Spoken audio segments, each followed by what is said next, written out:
just like to put it on the record. Totoo ba ang sinasabi ko na nag-usap tayo tungkol sa pagtutol ni ES sa pagbaba ng VAT o hindi? ES ang humarang.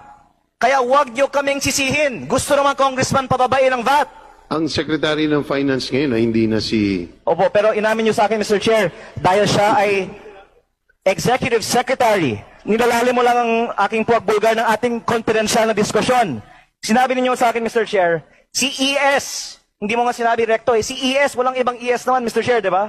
No, but in all seriousness... Ay ayaw na ibaba ang Sinabi niyo po sa akin, Leon, ayaw kasi ng aking kababayang Batanggenyo pababain ang value-added tax sa mga bilihin o sa petroleum products. Pinangalan niyo po sa akin si Executive Secretary Ralph Recto ang humaharang sa pagbaba ng value-added tax.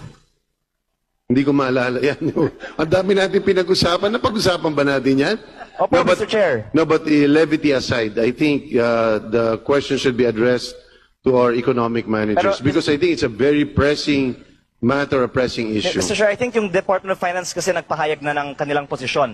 Natutol nga sila sa pagbaba ng value-added tax. At ang gusto kong igit dito, yung separation of powers. Kasi ang Kongreso ay hindi naman dapat sunod-sunuran lamang sa ehekutibo. Kung gusto nating ipasa ang pagbaba ng VAT, hindi natin kailangan sundan ang rekomendasyon ng position paper ng Department of Finance na pinirmahan ni then Secretary Ralph Recto. Tama po, Mr. Chair.